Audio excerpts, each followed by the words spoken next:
one. You are now one person. You are one. That's why there is a Matt and a Jesse, but then there's the Magnuses.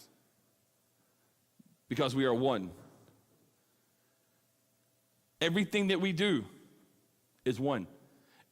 Here was his purpose. This is what he designed marriage to be. This is what his end goal is. This is what the purpose is. So how do we get there? Here's what's not going to happen. You're not going to find the person that God has laid out for you. You're not going to find this person that God has made a plan for. You're not going to find this person by sitting down in your mother's basement till you're 50. It's not going to happen. It's not going to happen. That's why God designed dating. Because he wanted you to see, and the purpose of dating is not just because you're bored and you want something to do. The end goal of dating is marriage. I didn't start dating Jesse because I was bored and I needed something to do on the weekends. I need somebody to go to dinner with on Friday nights. So, hey, boo, what are you doing on Friday night? I'm bored, you're bored. Hey, that's just dumb. The end goal is marriage. So if you enter into a dating relationship and even in the future you're looking at this going, hey, because, guys, listen, girls by the time they're 11, they have a list of what their future husband is going to be, all right? I mean, they have it down. They know what it's going to be. Most girls, by the time they're 13, have their wedding planned. They know what the dress is going to look like. They know the songs that are going to be sung. They know everything about it. They have it down, okay? They know exactly what it is. Guys, you have one purpose at a wedding, to stand next to her, all right? It's her day. It's all about her. You have one job, stand there.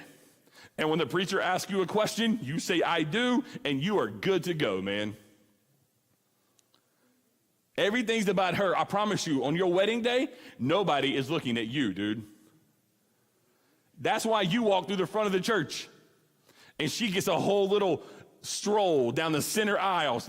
She gets to walk right down the center. You walk in from the front. You're already standing up here. You get to walk out with everybody. You and all your groomsmen and the preacher. You walk out with the preacher, man. That's how important you are. The girl gets her own little stroll down the center of the aisle because everybody is there to see her anyway. You're just there because she can't do it without you. If she could figure out a way to get married without you, she probably would because it's about her anyway. It's her day. I remember Jesse asking me questions like leading up to our marriage going, hey, what colors do you think our wedding should be? Red and black, go dogs, man. I mean, that's really what I'm thinking. And she's going, what about mauve? And I said, ain't that those little things that fly around the lights at night? Ain't that what did mauve? What is that? And she looked at me and she's like, no, dummy, it's a pink. I said, no, it's pink. I don't need no mauve. Pink is pink, man. And she said, no, it's a very different color. No, it's pink. Pink's pink. And she said, okay, what about mauve and plum? I went, plum's a fruit, man. We're gonna have fruit at the wedding? I'm cool. I like plums. I'm cool with that. And she said, no, that's gonna be the other color. And I went, that's a color? It's purple, right? I had no idea. And I said, boo, I don't care. Whatever you want. I learned that even leading up to marriage. Yes, dear, okay? Fellas, write that down. That's gold, okay? That is a golden nugget that you need to remember for the rest of your life, all right? Yes, dear. That is a phrase that you need to hold on to, all right? So, God designed marriage as the end goal. I know this is going to be kind of I'm taking a little bit of liberty here with this analogy, but I think it makes sense, all right? So bear with me. Our dating life is sort of like you're now a manager of a store. Ross, you're with me here. Ross, as a manager of a store, there are times where you're going to get applications for the job that you're trying to fill, all right? And you're going to kind of read through these applications of people who turned in their application to you for this job. And there's going to be some you look at and go, I don't even know how you tie your shoes in the morning. There is no way I'm going to hire you to work and to work in my store. You go through these applications and you read them. Some of them you're going, all right, we'll put that over here in the maybe pile. You got some over here you're going, dude, there is no way on God's green earth that I'm ever going to hire this person. So that one just goes into the trash can file, all right? And then you're still reading these applications and you're going, hey, this one meets kind of every quality that we're looking for in our employees. Let's put this over here we'll probably give them a call stack. And so you're having a trash stack over here going, no way, no, not going to happen.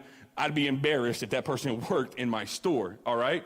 Then you have your maybe, if, maybe the first whatever, maybe you got like 5 in this stack of here going, okay, I'm gonna need to call them. I wanna talk to them. And you realize those 5 aren't gonna work. You got a couple of maybes over here that you could possibly go back to. Dating is similar. Because people are gonna talk to you. And really quickly, you're going to be able to kind of read sometimes and say, this is oh no, no, no, no, no, no, no. You can see them coming a mile away going, not going to happen, not in this lifetime. See you later, no way. And then there may be some people that enter your life and you're going, it's not awful. They don't hurt my eyes when I look at them. Or this is a good one too, right? They have a great personality. So you're looking and you're going, okay, maybe there's some things about this person that I really like. There's a few things that I'm going, I'm not sure if we line up on this. And then there's going to be people that you begin to talk to, you get to know, you spend time with, and you go,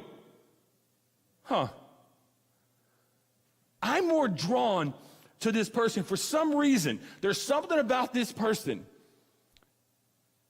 that draws me in. Now, I'm not talking about that butterfly feeling in your stomach and you're just going, that kind of feeling, because that could just be gas. And so, be careful with that too, all right? But there's something about this person that just kind of brings you in. I remember the first time I met Jessie. It was love at first sight for her. I remember the first time I met her. What'd she say? No. I remember the first time we met. There were things about her that I knew right away, okay, there's something about this person. I don't know what it is. There's just something about her that draws me a little closer. And it was more than just, oh, pretty girl. It was more than that. There was something that drew me into her. A lot of it was because I saw how closely she walked with God. And so we started a friendship. Hey, listen, don't think you got to jump into dating the first time you meet the person. Ooh, hello, my name is this. You want to date? You barely know their name, but you're going to jump into a relationship with them and you're going to be going to date them. And then after 15 minutes of dating, you're going to marry them. You know you are. You already know you're going to get married and you're already planning your weddings and you're going to have 2.3 kids or whatever it is. And you're going to do all this stuff is going to happen. And you've already got this. I know some of you are like going 2.3. It was a joke. Stay with me. All right. So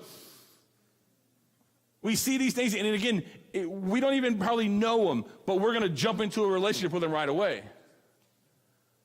Hey, get to know people, man.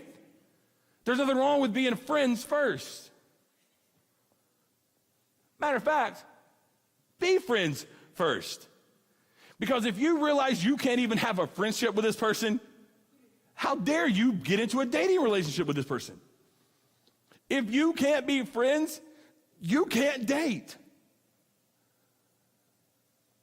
At the end of the day, Jessie is my best friend. I am married to my best friend. And that is beautiful. because I can tell her things. I know what she's thinking before she ever says anything. I can look at Jesse's face and know exactly what she's thinking long before she ever opens her mouth. You know why? I've studied her. I know her. I know everything about her. She knows everything about me, which can be scary because my brain's weird. I am married to my best friend. If you can't be friends with them, don't date them. There are so many times that you're going to jump into a relationship or you're going to enter into this, and it may be 3 months into a relationship and you realize you begin to see some of these red flags pop up that you're going, well, they're cute.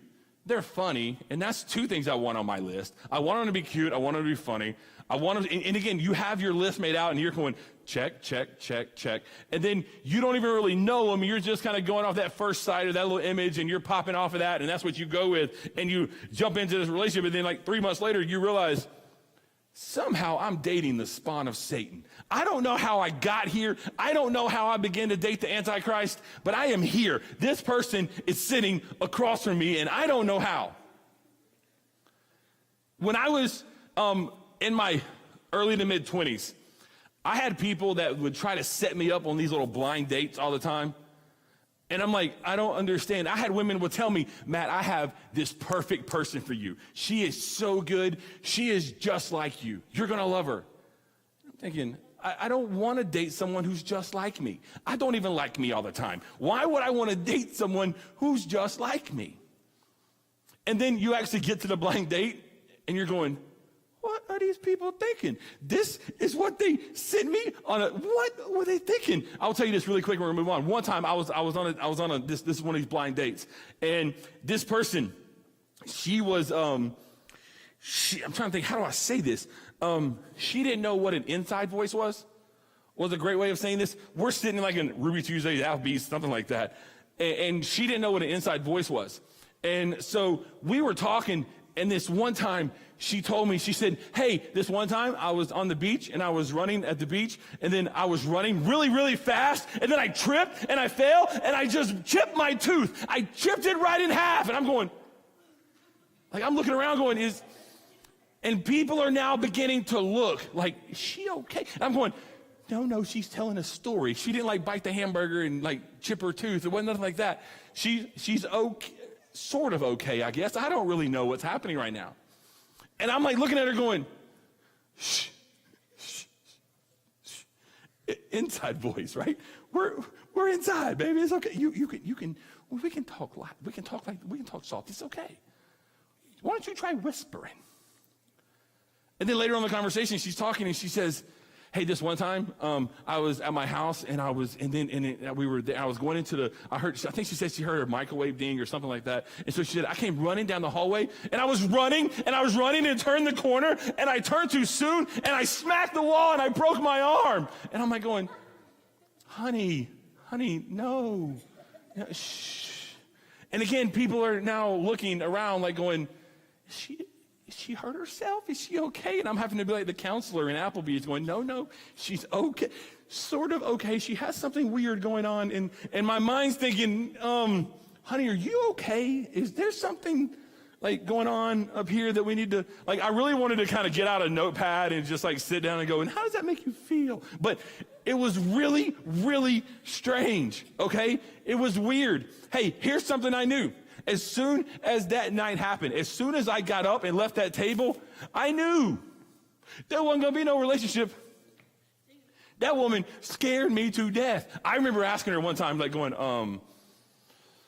is your closet color coordinated? Because, I mean, she just seemed like she was that kind of crazy person. All right, so, and then one other time, this other person, I broke up with this girl one time, and she said this to me. She looked back at me and she said, well, you're never going to find anyone like me again.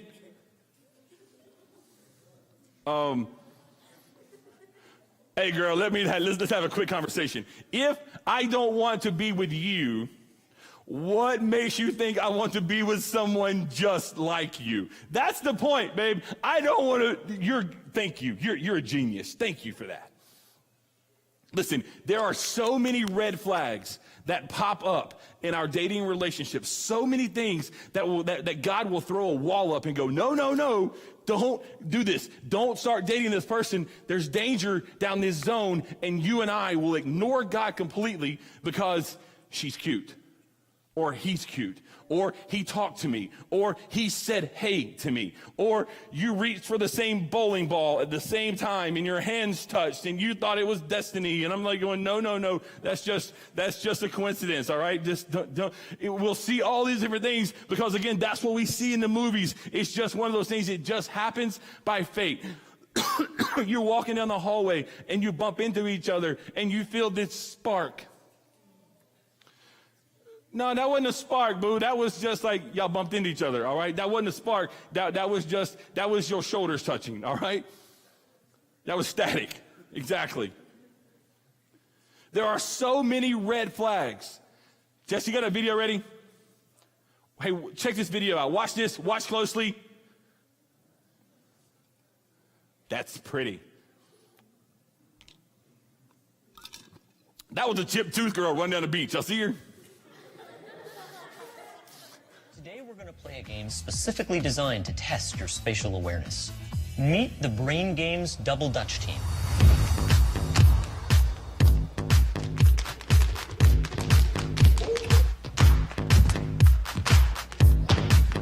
Y'all see that split? That hurt me. Now, what does jumping rope have to do with the brain? Well, Double Dutch requires off-the-chart spatial awareness. And today, these kids are going to help us test yours. For this game, all you have to do is keep track of the number of times that either of the girls in green jumps. You'll count each time one of them lands a jump, like this. 1, 2, 3, 4, 5. As you can see, these jumpers are pretty quick on their feet, so you're going to have to pay attention to keep up.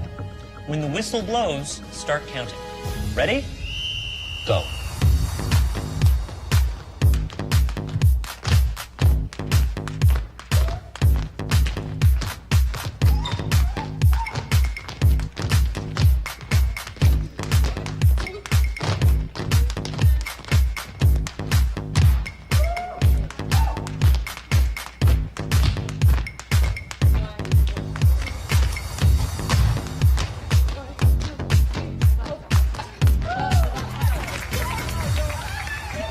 So, how many jumps did the green team make?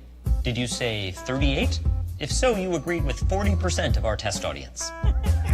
Now, some of you may be onto us, but for those of you who aren't, did you happen to notice anything else going on during the Double Dutch? Maybe a giant chicken strolling right through the middle of the set and doing a funky chicken dance? Now, some of you may have missed that funky chicken, but many of you probably saw it, and that's okay. Because the chicken was just there to distract you too. Here's the real question. What color was the wall behind the Double Dutch game? Here's a hint. It wasn't the same color at the end as it was when they started jumping. The back wall was changing color the entire time, from bright blue to bright red. Nearly everyone misses it. But why? It turns out there's far too much information coming in through the eyes at any given moment for the brain to fully process all of it. As a result, the brain has to act like a spotlight, focusing our attention on some parts of the scene but not others. Now, most of you were probably paying attention to the jumpers, and some of you may have suspected that something strange was going to happen, and so you saw the chicken. But you probably weren't paying attention to the back wall. And what we don't pay attention to, we don't see. And, hey, for those of you who managed to catch everything so far, did you notice that we also swapped the rope turners out halfway through? Gotcha.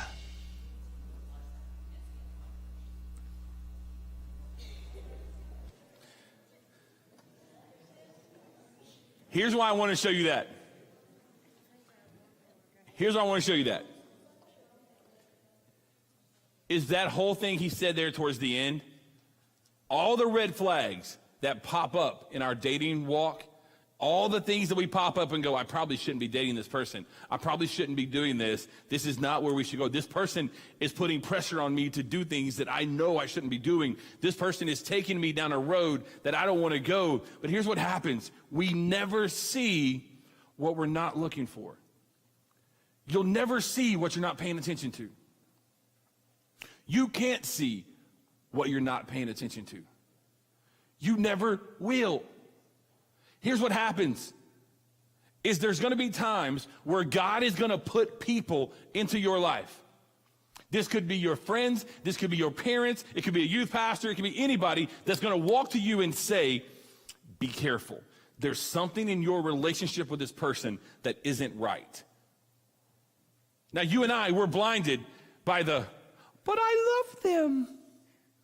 I love them so much. We're blinded by the little balloons that are going off and the confetti that's all over the place. And we're blinded by the frolicking through the fields and skipping, holding hands. We're blinded by that. And we can't see what's right in front of us because we're not even paying attention to it. Other people can speak truth into your life because they see it clearer than you do. Because they're not blinded by the relationship. Listen to the people that are around you. Now you have to determine those people as well, because there are going to be some people that are going to want to bring you down. I don't know why we surround ourselves with people, but for some reason we do. We surround ourselves with people that don't need to be in our lives, but yet we surround ourselves with them anyway. And no matter what we do, they're going to try to tear us down no matter what's happening anyway. Listen to that godly counsel. It could be your parents. Listen, your parents are not as dumb as you think they are, all right? Because here's why they're not as dumb as you think they are. Because, see, they did this dating process. They've been through it before. They got married. They're married. They get it. They've been down the road that you've been down. And then they listened to that command where God said, be fruitful, and here you are.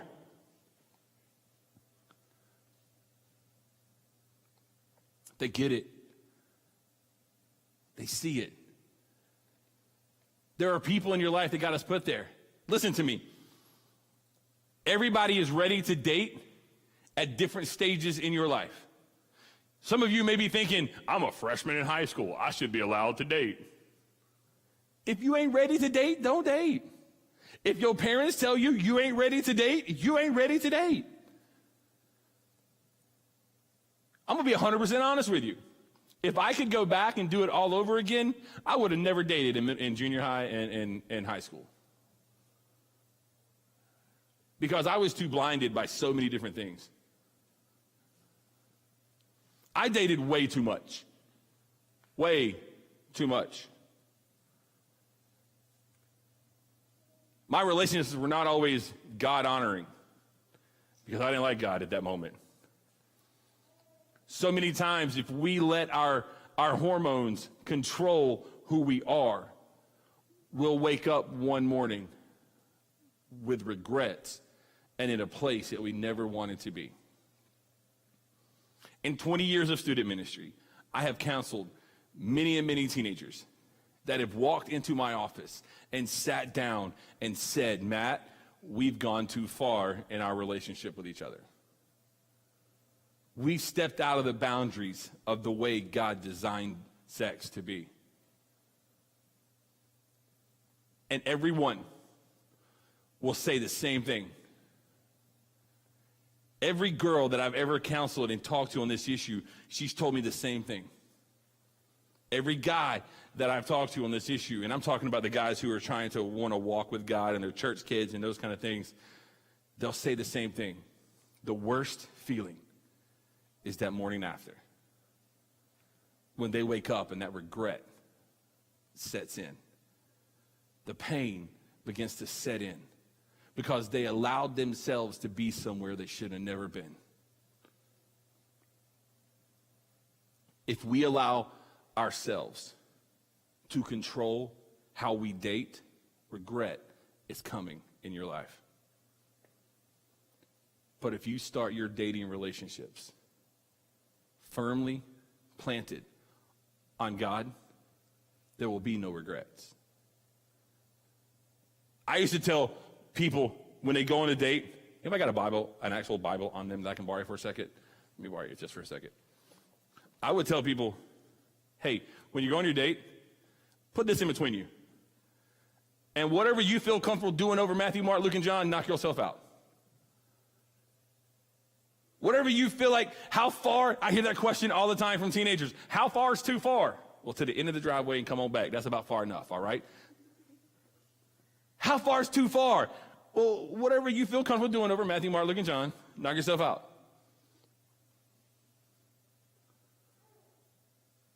Rephrase the question. Instead of asking how far can you go, how far is too far, why don't you ask a question and ask, how pure can I be? How pure can I be in my relationship with God?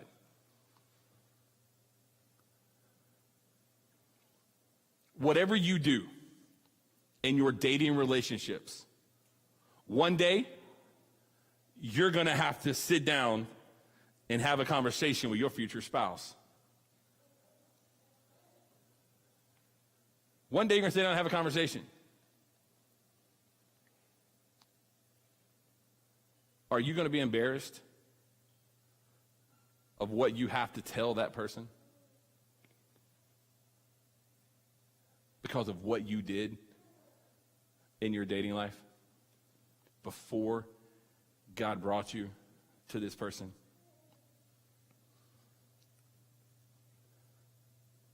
I'm not a guy who says, don't ever date.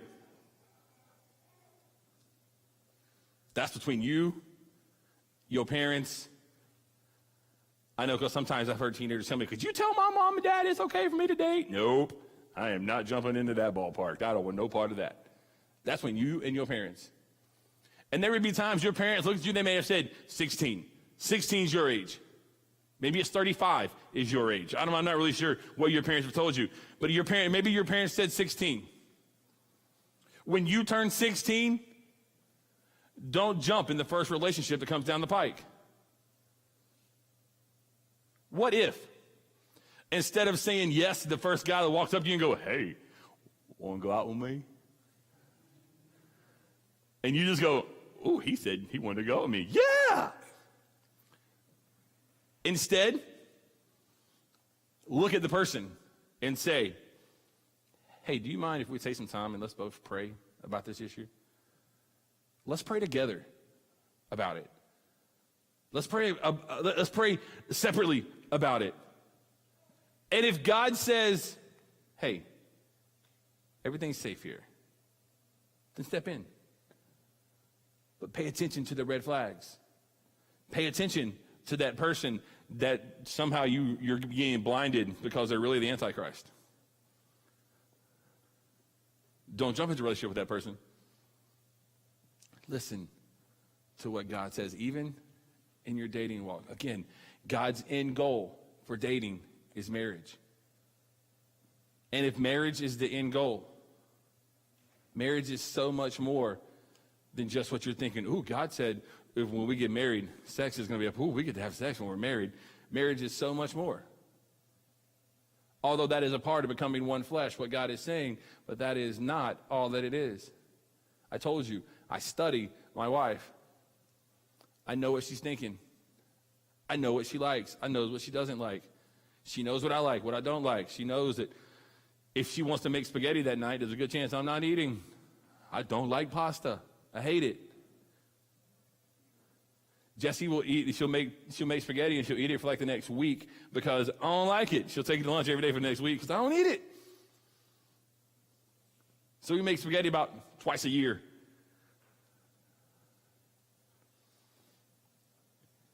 That's part of becoming one flesh. Becoming one. That's the end goal of dating. And if you're in a dating relationship right now and you're going, there is no way this person I'm dating right now that I could ever see myself marrying them, get out. Get out quickly. Well, I don't know how to break up with them. All right, really quickly. Here, you ready? I'm going to show you. I'm going to tell you how you do that. All right, you ready? I want you to go to that person. And I want you to look them eyeball to eyeball. And I want you to say, this just isn't working out. God has a bigger plan for you. God has a better plan for me. This just isn't working. If you send a text message to break up with that person, I'm going to find you, and I'm going to beat you with a chair, and then I'm going to kick you in your kneecap. all right? You a pansy, don't do that. Don't do it. Man up. Go to him and have a conversation. Talk about it. I broke up with a girl in the email one time. I'm totally kidding.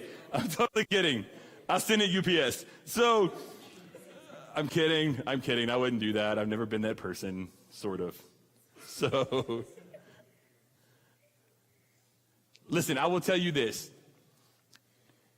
And we'll shut down this band. Y'all come on. Dating, being in a relationship, is fun. It is fun. But not until you're ready. Not until you're ready. And I don't understand how sixth graders can be dating. I don't get it. I don't understand. I don't get it. I remember when I was in middle school, I had a girlfriend, but it was like, what is the point of it? I mean, it's like, I see you at school. We got a school relationship, boo. All right. How you doing? How's your mom and them? Don't do it till you're ready. Don't date until you're ready. Don't date until you feel like you can handle it. If you feel like I can't handle this relationship, then don't start it. Don't rush it. Don't jump in just because, well, they said hello to me. And again, if at any point, in any time, in any relationship, you realize and you say, I just don't see me spending the rest of my life with this person, get out.